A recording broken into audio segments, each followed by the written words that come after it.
పూర్వకాలమునందు వేదాంగ తత్వవేది అయిన ఒక విప్రుడు ఉండేవాడు. నియమనిష్టలతో తన జీవితం గడుపుతున్న ఆ బ్రాహ్మణుడు అగర్భదరిద్రుడు. దానికి తోడు కంపిడి సంతానము. ఆయన భార్య జ్ఞానహీనిని, పైగా తను రాక్షసి. అతడు తిరగని ఊరు లేదు, అడగని మనిషి లేడు. భార్య బిడ్డలను పోషించడానికై మార్గం కనిపించక ఆ విప్రుడు మిక్కిలి కృషించిపోతున్నాడు. ఒక రోజున తిండి లేని ఈ జీవితం ఎందుకు? శరీరంలో శక్తి ఉన్నంత కాలం జీవన భారం మోయగలిగాను, ఇప్పుడు తల నెరిసింది అని భావించి మోక్ష సాధనకై పాప వినాశిని అయిన కాశీనగరానికి బయలుదేరాడు. సకల ప్రాణుల పాపములను తొలగించే పవిత్ర గంగానదిలో స్నానం చేసి విశ్వేశ్వరుని పూజించుకున్నాడు. నిత్యం గంగా జలాలలో స్నానాలు చేసి కాశీనగరంలో ఉన్న శైవ వైష్ణవ దేవాలన్నింటినీ సందర్శించేవాడు. ఇట్లా కొంతకాలం గడిచింది. ఒకనాడు, అయ్యో, ఈ కాశీపట్నంలో వచ్చి పడ్డాను. మరణ సమయమునందు గాని కాశీలో సిద్ధి కలదు. ఇంత చేస్తే ఇక్కడ చర్మ వస్త్రాలు, పూనక పేరు, భూత సంగమము, కపాల పాత్ర, భిక్షాటన తప్ప నాకు ఏమీ లభించలేదు.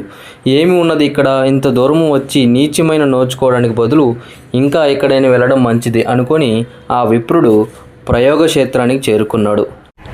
పరమ పవిత్రమైన ప్రయోగక్షేత్రం చూసి, ఆహా, అశ్వమేధ యాగం చేసిన వానికి, బ్రహ్మహత్య చేసిన వానికి ఇరువురి సద్గతులు కల్పించే క్షేత్రరాజమిది.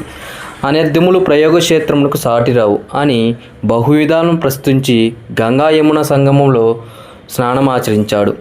నిత్యం మాధవుని నామమే స్మరించు విష్ణుగాథలు వింటూ విష్ణు దర్శనాన్ని చేసుకుంటూ ఆ విప్రుడు వేడుకతో కాలం గడుపుతున్నాడు. ఒకనాడు విప్రుడు గంగానదిలో స్నానమాచరిస్తుండగా అదే సమయంలో ముగ్గురు నాగకాంతలు వచ్చారు. వచ్చి వాళ్ళకి వచ్చే జన్మలో ఎలాంటి భర్త కావాలో వాళ్ళు దేవుడికి చెప్పుకుంటూ ఉన్నారు. ఒకరికేమో ధనరాశులు కలిగిన వ్యక్తి కావాలని, మరొకరికేమో సుందరుడైన వ్యక్తి కావాలని, మరొకరికేమో మన్మధుడు లాంటి మొగుడు కావాలని ఇలా చెప్పుకుంటూ ఉన్నారు. అప్పుడే విప్రుడు నీటిలో మునిగి దేవుణ్ణి తలుచుకొని ఆ ముగ్గురు కాంతలు నాకు భారీగా లభించాలని కోరుకుంటారు. ఆ తర్వాత వాళ్ళ శరీరాన్ని చాలించిన తర్వాత మరొక జన్మలో ఆ విప్రుడు ఒక రాజుకి కుమారుడిగా పుడతాడు. పుట్టి ఆ ముగ్గురు కాంతుల్ని పెళ్లి చేసుకుని రాజానికి రాజయ్యి ఆ రాజ్యాన్ని పరిపాలిస్తాడు. ఇలా ప్రయోగరాజ మహిమ చాలా గొప్పది. అక్కడికి వెళ్ళి స్నానమాచరిస్తే